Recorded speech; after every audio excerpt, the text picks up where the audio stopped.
Bonjour, bienvenue pour cette nouvelle table ronde. J'accueille 3 nouveaux invités pour parler du BTS Fluide Énergie Domotique et Bâtiments Communicants, une formation qui est dispensée au CFA BTP d'Alençon. Je n'ai pas dit de bêtises, Élodie, je parle sous votre contrôle.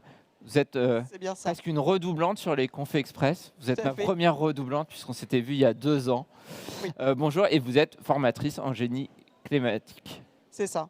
si je ne me suis pas trompé. À côté de moi, Hugo Join, qui est élève en 2e année Ça. et qui s'est particulièrement illustré puisque tu es médaillé d'argent aux World Skills nationaux dans la catégorie installation électrique. Et c'est tout récent parce que c'était en septembre 2023. C'est ça, à Alors, Lyon. Et pour ceux qui ne savent pas, c'est quoi les World Skills? C'est la plus grande compétition internationale. Pour moi, à mon niveau, c'était national, mais c'est une compétition qui va du régional à l'international, et c'est une compétition qui va englober une 60aine de métiers. Et pour la compétition de Lyon, c'était sur site unique. Du coup, ça représente un nombre important de personnes. Et on joue le titre de champion national, deuxième, troisième. Donc en fait, tu es vice-champion de France dans ta catégorie, quoi. C'est ça. C'est un peu la classe. Ça dépend de quel point de vue. Ah bon, t'es pas fier de toi, tout ça, non? Tes formateurs, ils t'ont pas dit c'est bien. Si, ça, il n'y a pas de problème pour ça. Mais... C'est ça. Et dernière invitée, Aurélia Boileau, vous êtes directrice générale de l'entreprise Ducré à Alençon. C'est ça, Il travaille dans le climatique. dans le génie climatique. Alors, petite question pour tous les trois. Vous vouliez faire quoi quand vous étiez petit? Et Élodie, on a les archives d'il y a 2 ans. Attention à la réponse. On va vérifier en régie si c'est la même. Du coup, je vais commencer. Comme il y a 2 ans, j'avais aucune idée de ce que je voulais faire. Et toujours pas. Et du coup, j'ai fait une 4e et une 3e technologique où j'ai découvert une multitude de métiers en passant du bois jusqu'au de la froid et climatisation, de l'électricité, de l'électronique. Des métiers plutôt quand même, on va dire, masculins de base. Et finalement, j'ai adoré tout ce qui était froid et climatisation. Super. Donc voilà. Aurélia, vu que vous avez un micro. Moi, alors c'est pareil, je ne savais pas trop. J'ai un peu fait différentes études sur des secteurs un petit peu différents. En fait, j'ai commencé par un bac génie mécanique, donc plutôt côté productique, qui m'a amené sur un BTS technico-commercial. Et après, j'ai une opportunité professionnelle en RH. Donc, je suis restée 10 ans en ressources humaines. Et puis, j'ai repris mes études en comptabilité. Et, voilà, et depuis 2 ans, j'ai pris la direction de l'entreprise.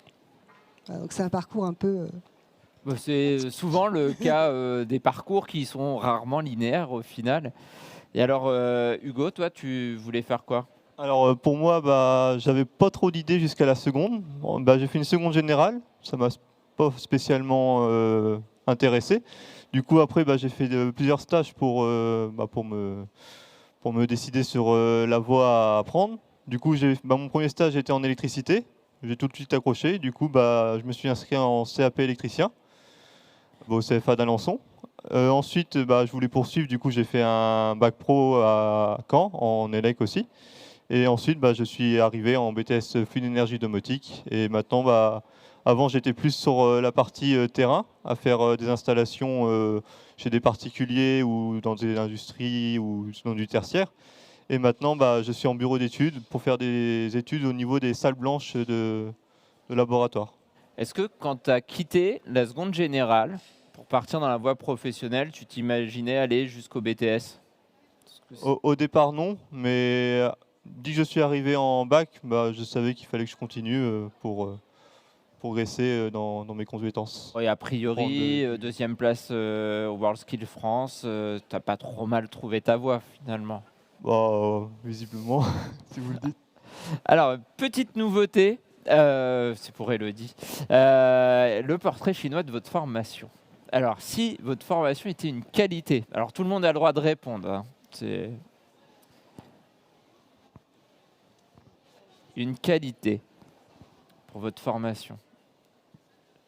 Je dirais l'organisation. L'organisation. Alors, si la formation était une couleur, alors en électricité, il y en a plein. Il va falloir en choisir une. Ah, Vert jaune. vert jaune, d'accord. C'est le neutre, hein, c'est ça? Non, c'est la Terre. Ah bah, loupé. Si votre formation était un lieu,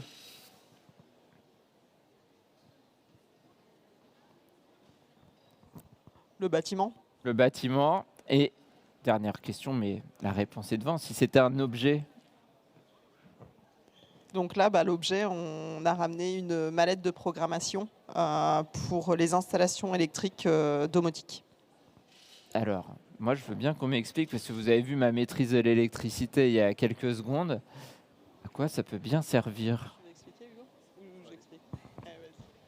Alors là, du coup, vous avez une maquette, pas une maquette, mais une valise de programmation KNX. Alors ça va permettre d'envoyer à des participants d'une installation, ça va être des interrupteurs, un actionneur, c'est le module qu'il y a dans le tableau pour piloter les éclairages, ou autres, comme des stations météo, des écrans, ainsi de suite. Et ça va permettre d'envoyer les informations à ces participants pour leur dire quoi faire. En gros, vous allez avoir... on va lui dire, la mallette va envoyer par exemple à l'interrupteur, il faut allumer tel éclairage. Elle va envoyer à l'actionneur, il faut faire fonctionner tel éclairage, telle sortie, et ainsi de suite. Donc, c'est toi qu'il faut que je vienne faire venir chez moi si je veux faire des économies d'électricité.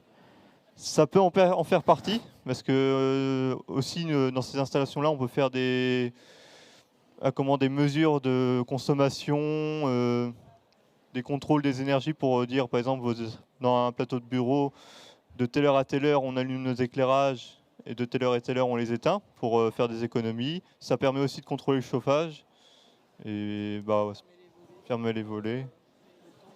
Oui, c'est ça. Je peux gérer ma maison à distance, c'est le principe de la domotique. Je vais me tourner vers la professionnelle, plutôt ce volet climatique.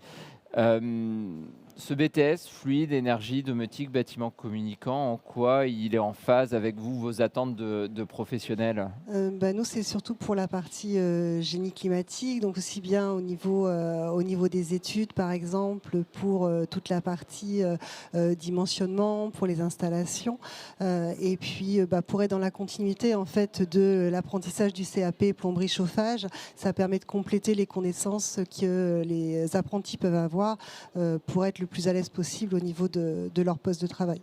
Hugo le disait, les gens chez vous aussi qui ont un niveau BTS, ils sont plus en bureau d'études et ils sont plus forcément sur le terrain à faire de la pause en fait. Ça va être... Pas forcément. En fait, ça dépend vraiment des connaissances qu'ils veulent approfondir. L'idée, c'est de bien maîtriser le chantier pour après pouvoir être à l'aise aussi en bureau d'études. Et donc dans la continuité. Après, il y a des personnes qui préfèrent être sur les chantiers et après évoluer sur un poste plutôt d'encadrement chargé d'affaires pour le suivi de chantier, et d'autres qui se dirigent vers le bureau d'études. C'est un petit peu en fonction des préférences, on va dire, de métiers. Mais c'est ouvert à plusieurs métiers différents finalement.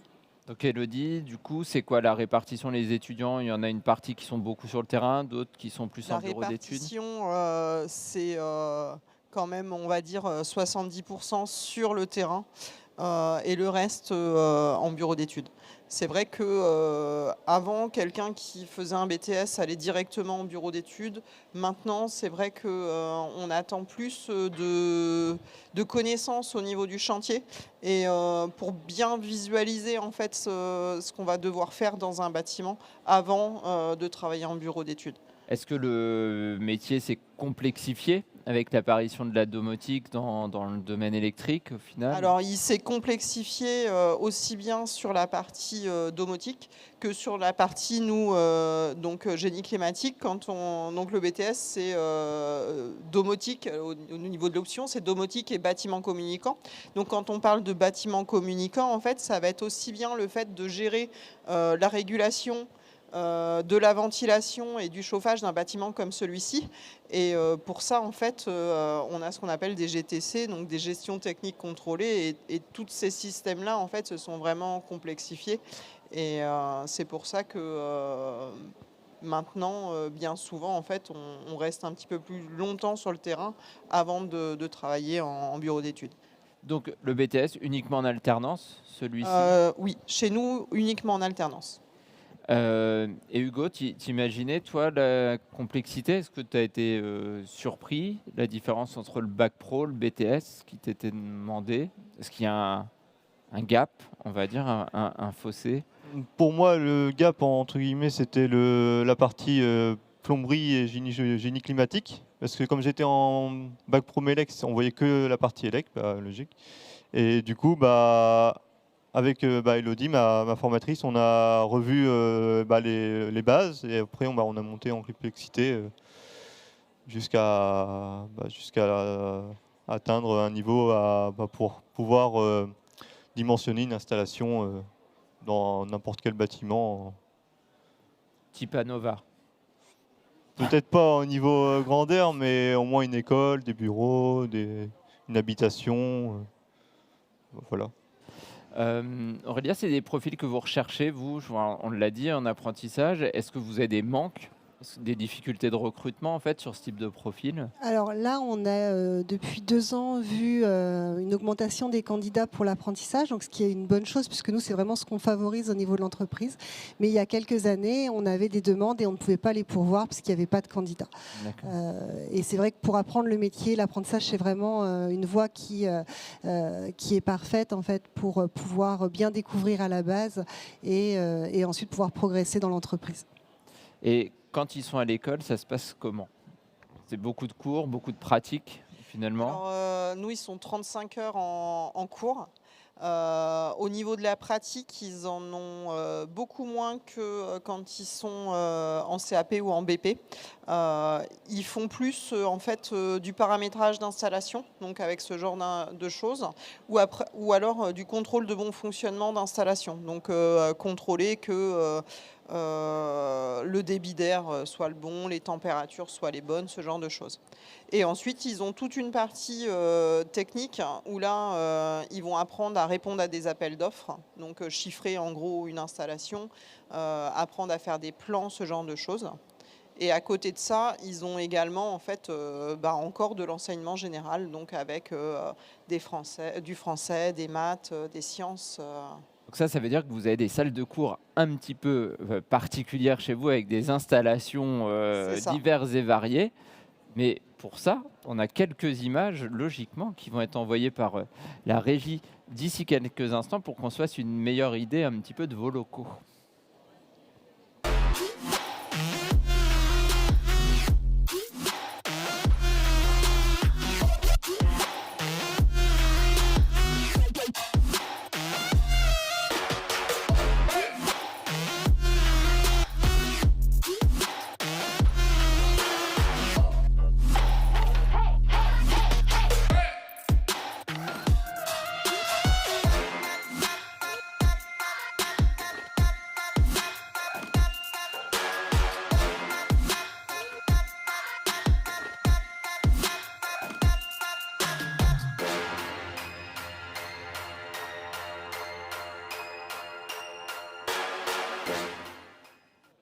Bon, je crois que j'ai cru reconnaître la mallette dans la vidéo. Ouais, tout à fait. C'est vraiment l'outil de base, en fait, qui est utilisé souvent en cours. En fait, c'est une des mallettes qui permet en fait de paramétrer. Il y a d'autres technologies en fait qu'on paramètre directement avec un PC et ce qu'on appelle un dongle. En fait, c'est une petite clé avec. Ça va. Autant la terre. Oui. Donc, qui permettent en fait sur le PC de venir programmer les installations. Donc, quand on parle de domotique, c'est beaucoup ça. Et quand on est sur de la GTC, ça va être un PC qui est relié en fait à des automates pour programmer en fait ce qu'on a besoin. D'accord, donc c'est beaucoup d'entraînement en fait c'est un peu de la simulation finalement. C'est ça. À petite échelle. Et la suite après le BTS, on le disait, on n'est pas forcément en bureau d'études. Non. Si donc, je veux continuer, je dois pouvoir. Si je veux aller en bureau d'études. Pour ceux qui veulent continuer, il y a différentes voies. On peut très bien faire un bachelor chargé d'affaires si on souhaite être chargé d'affaires. On peut faire des études plus précises sur le dimensionnement en fait, des installations, soit pur génie climatique ou soit pure électricité. On peut très bien aller aussi en école d'ingénieur avec une prépa école ingénieur. et bien d'autres. Je ne sais pas, toi, Hugo, tu y as déjà réfléchi? J'allais te poser la question. Alors, moi, je suis pas encore fixé. Sûrement une licence pure élec ou peut-être un truc plus encadrement. Je ne suis pas encore fixé. Mais Donc, oui, ça va dépendre de comment ça se passe. Peut-être, tu sais quoi qui va guider ton choix, en fait? déjà, ça va être les besoins de l'entreprise, aussi ce que j'aime bien faire, logiquement. Et après, ça va être en fonction de ce que l'école propose, en fonction des compétences qui vont être travaillées dans la licence ou dans le bachelor que je vais vouloir faire. Alors Aurélia, j'ai une question et personne ne veut y répondre, mais je vous la pose quand même. Est-ce qu'on est bien payé à l'issue d'un BTS fluide énergie domotique et bâtiment, si je veux travailler dans le génie climatique, que j'ai mon BTS et que je viens postuler chez Ducré, quel salaire je peux espérer? Et j'ai bien entendu que vous travailliez dans les RH avant, donc me dites pas, oh, je sais pas trop. Alors, je n'ai pas la grille du BTP en tête, parce que je n'ai pas préparé la réponse à votre question. Non, bien payé, je dirais, juste pour répondre un peu vaguement, mais quand même, c'est très relatif, en fait, puisqu'en fait, il y a toujours le souhait, ce qu'on imagine valoir, en fait, et ce que l'entreprise est en mesure de rémunérer. Après, ce qu'il faut savoir, c'est que même si on arrive à un salaire qui n'est pas forcément celui qu'on imaginait, les possibilités d'évolution sont très importantes, et on peut très facilement arriver à des salaires qui sont très intéressants, en fait, en étant sur les chantiers ou en bureau d'études et progresser très, très facilement. Alors, en euros, un salaire intéressant, c'est quoi? Non, après... Est-ce que c'est au-delà du SMIC? C'est au-delà du SMIC de toute façon. Est-ce que ça commence par un 2? Ça commence obligatoirement au-delà du SMIC, puisque à l'embauche, après... Non, vous n'aurez pas votre réponse. Je vais trouver quelqu'un qui va me donner un chiffre d'ici la fin de journée, c'est mon objectif. Je ne veux pas m'engager, en plus j'ai des apprentis qui sont dans la salle, alors C'est pas les salaires d'apprentis qui vont après, alors, je peux faire monter les futurs, ah oui, vous pouvez négocier les gars. Non, en fait, ils sont obligatoirement au-dessus du SMIC. Ce qu'il faut savoir, c'est que la grille du BTP, en fait, à partir du COEF 175, c'est au-dessus du SMIC et ils sont obligatoirement embauchés à partir de ce coefficient-là. Parfait. J'ai bien compris que je n'aurai pas de réponse. Encore une fois, il me reste 5 tables rondes pour essayer d'avoir un chiffre. Le temps passe très très vite. Est-ce qu'il y a des questions dans la salle ? Alors j'ai bien noté que les apprentis chez Ducré ne demandaient pas le salaire à l'embauche. Vous n'aurez pas de réponse, mais pour d'autres, éventuellement, est-ce qu'il y a des questions? Il y a un micro. Sinon, de toute façon, le CFA BTP est là toute la journée. Donc si vous avez des questions sur la formation, n'hésitez pas à passer sur leur stand. On est là toute la journée et puis si besoin, on a les portes ouvertes. Alors, vous avez les dates ou pas? Sur le stand, on aura les dates. Sur le stand. Et comme de tradition pour tout le monde, moi je veux bien que vous me laissiez 30 secondes pour me convaincre de rentrer en BTS, mais je crois que vu mes compétences, je ne vais pas être pris. Mais voilà, tentez de me convaincre éventuellement de rentrer en BTS au CFA BTP.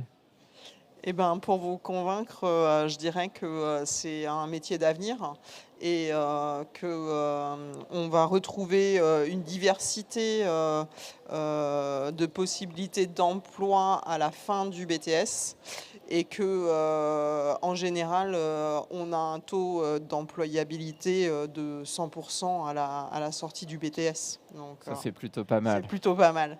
Et en choisissant, en plus, je suppose, un petit peu sa zone géographique, ce qui est un vrai luxe, peut-être. Oui.